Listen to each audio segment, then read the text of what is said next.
బిస్మిల్లాహిర్రహమానిర్రహీం. మిత్రులారా అస్సలాము అలైకుం. దైవ శాంతి అందరిపై కురిగాక. ఖురాన్ సందేశం కార్యక్రమం మీతో 2 నిమిషాలు.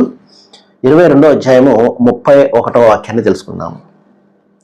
ఒక శ్రావ్యమైనటువంటి మార్గము, దైవానికి చేరే శాంతి మార్గము, ఒక స్పష్టమైనటువంటి మార్గము ఏమిటో ఇక్కడ సృష్టి ప్రభు తెలియజేస్తున్నాడు.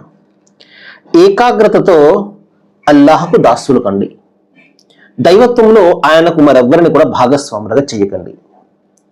ఇతరులను అల్లాహకు భాగస్వాములుగా చేసేవాడు ఆకాశం నుండి క్రింద పడిపోయినట్లే.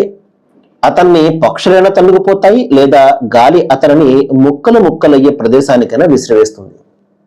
మాసలరా, చాలా సింపుల్ అయినటువంటి, అతి సామాన్యమైనటువంటి, అతి బలమైనటువంటి ఒక మార్గం. అదేమిటో చెప్తున్నాడు. అదేమిటి?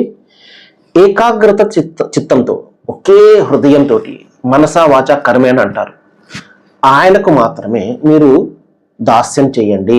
ఆయన ఒక్కరికి మాత్రమే దాసులు అవ్వండి, మరెవరికి కూడా మీరు దాస్యం చేయకండి. ఆ దాస్యం ఏదైనా కావచ్చు. మహాశిలారా, ఈ రోజున మనము అభిమానిస్తున్నాం. కొంతమంది అభిమానులు ఉంటారు. తను అభిమానించే వారి కోసము ప్రాణాలు సైతము విడిచిపెట్టడానికి సిద్ధంగా ఉండే వెర్రి అభిమానాన్ని మనం ఈ రోజున చూస్తున్నాం. అది సినిమా యాక్టర్లు కావచ్చు, లేకపోతే ఆటగాళ్ళు కావచ్చు, పాటగాళ్ళు కావచ్చు, రాజకీయ నాయకులు కావచ్చు, మరి ఎవరైనా కావచ్చు. ఏమండి, వారి కోసం ఏదైనా చేసేస్తారు.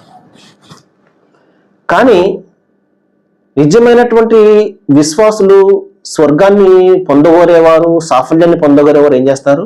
వల్లజిన ఆమను అషద్దు హుబ్బల్లిల్లా, అన్నిటికంటే ఎక్కువగా దైవాన్ని ప్రేమిస్తారు, సృష్టికర్తను ప్రేమిస్తారు, సృష్టి ప్రభువును ప్రేమిస్తారు, ఆ సర్వేశ్వరుని, ఏకేశ్వరుని ప్రేమిస్తారు. అది చెప్తున్నాడు. ఏకాగ్రత చిత్తంతో మీరు ఆ సృష్టి ప్రభువునికి మాత్రమే, అల్లాహకు మాత్రమే మీరు దాస్యం చేయండి. దైవత్వంలో ఆయన ఎవరికి కూడా భాగస్వాములు కల్పించకండి. మీ ప్రపంచంలో మీకు భాగస్వాములు కావచ్చు. సంసారం ఉందంటే భార్యాభర్త భాగస్వాములు ఉంటారు. ఒక వ్యాపారం ఉందంటే భాగస్వాములు ఉంటారు. ప్రపంచంలో భాగస్వాములు ఉండవచ్చు. ఏదైనా ఒక విషయంలో, ప్రాపంచిక విషయంలో భాగస్వామ్యం ఉండవచ్చు. కానీ దైవత్వంలో భాగస్వామ్యం ఎవరు కూడా ఉండరు. ఆయన తన అకేలా, ఆయన కేవలం ఒక్కడు మహాశల, ఏకేశ్వరుడు ఆయన. ఇతరులు ఎవరైతే భాగస్వామ్యం చేస్తారో ఆయనకు, వాడి పరిస్థితి ఏంటి? ఆకాశంలో కింద పడిపోయినట్లే. ఏమవుతుంది? పెద్ద పెద్ద పక్షులను తన్నుకుపోతాయి, లేకపోతే గాలైనా కూడా అతన్ని ముక్కలు చేసేసి ఎక్కడికైనా విసిరేస్తుంది. అంతే. దాని అర్థం ఏంటంటే, ఇంకా అందరి పట్ల ఇప్పుడు ఎవరైతే దైవం పట్ల సరైన అవగాహన లేదో ప్రతిదీ దైవంగానే కనబడుతుంది. విచిత్రంగా ఏం కనిపించినా అతను ఆ దైవం యొక్క స్థానం ఇచ్చేస్తాడు. సర్వేజన సుఖినో భవంతు. Thank you very much.